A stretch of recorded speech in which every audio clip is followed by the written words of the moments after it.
আসসালামু আলাইকুম। আজকে আমি রান্না করব ময়মনসিংহের ঐতিহ্যবাহী গরুর মাংসের পিঠালি। তো চলুন দেখা যাক কিভাবে রান্না করি। প্রথমে আমি একটি কড়াই দিয়ে দিলাম চুলায়। কড়াইটা অলরেডি গরম হয়ে গিয়েছে। এখন দিয়ে দেব সয়াবিন তেল। তেলটাও গরম হয়ে গিয়েছে। এখন দিয়ে দিচ্ছি পেঁয়াজ কুচি। আর একটু পেঁয়াজ কুচি দিয়ে দিব। এখন নাড়াচাড়া দিয়ে নিতে হবে। এই পর্যায়ে দিয়ে দিব লবণ।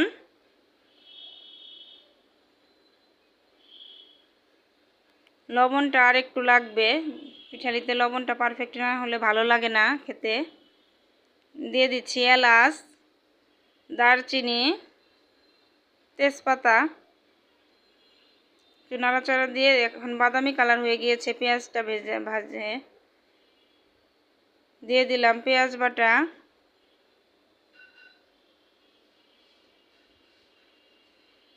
এখন দিয়ে দিব আদা বাটা। একটু নাড়াচাড়া দিয়ে নিতে হবে।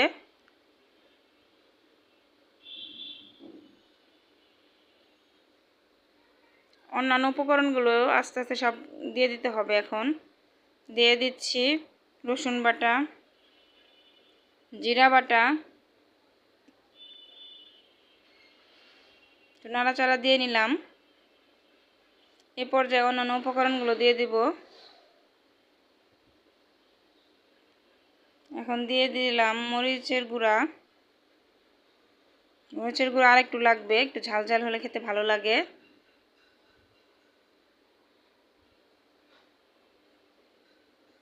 হলুদের গুঁড়া দিয়ে দিচ্ছি। এখন দিয়ে দিব ধনিয়ার গুঁড়া। সব মশলা একসাথে নাড়াচাড়া করে কিছুক্ষণ ভেজে নিয়েছি। এখন দিয়ে দিচ্ছি পানি। মশলাটা ভালোভাবে কষানো হয়ে গেলে তারপরে আমি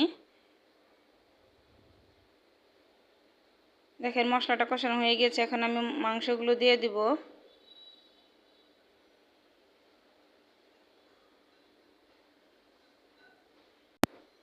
মাংসগুলো ভালোভাবে নাড়াচাড়া দিয়ে প্রায় 10-20 মিনিটের মতো কষাতে হবে, যেহেতু গরুর মাংসটা অনেক শক্ত। 20 মিনিটের মতো মাংস থেকে একটু পানি উঠবে, আর একটু হালকা পানি মিক্স দিয়ে তারপরে আমি কষায় ফেলবো। এগুলো কষানো হয়ে গেলে এই দেখেন একটু পানি দিয়ে দিয়েছিলাম। ভিডিওটা বড় হবে দেখে আপনাদেরকে সব কিছু জানিয়ে দিচ্ছি। এত বড় করে তো ভিডিও করা যায় না, তাই আর কি। এই পর্যায়ে এখন আমি পানি দিয়ে দিব। মাংসটা অলরেডি কষানো হয়ে গিয়েছে। দিয়ে দিচ্ছি পানি।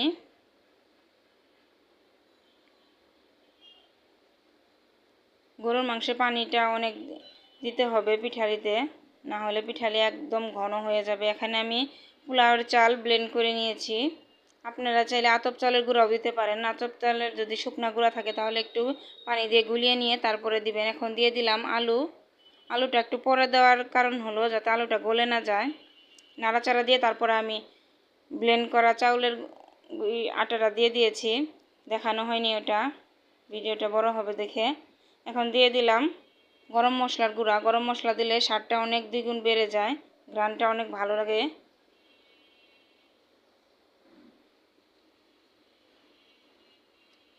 আমার আটাটা একটু কম হয়ে গিয়েছিল, আর একটু দিয়ে দিলাম। এখন জোরে জোরে নাড়াচাড়া দিতে হবে।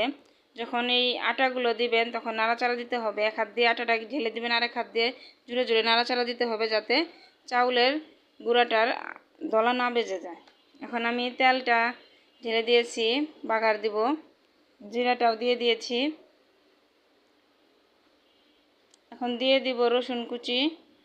একটু নাড়াচাড়া দিয়ে তারপরে অন্যান্য উপকরণগুলো আস্তে আস্তে দিয়ে দিচ্ছি। দিয়ে দিলাম শুকনা মরিচ। শুকনা মরিচ বাগার দেওয়ার সময় দিলে ভালো লাগে খেতে। একটা তেজপাতা দিয়ে দিলাম। পেঁয়াজ কুচি দিয়ে দিচ্ছি।